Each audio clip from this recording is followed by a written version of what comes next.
Guys, hope you all are doing well.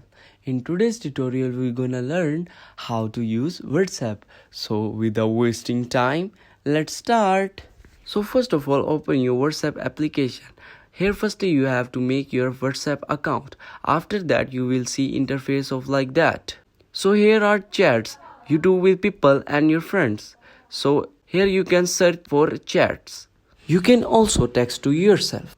Here you search someone's chat by tapping his or her name.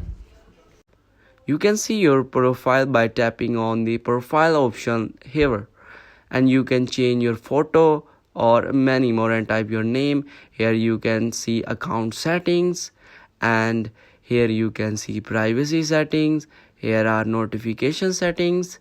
So here is community. After group there is a community. Community is greater than groups. You can see your call log here in this section.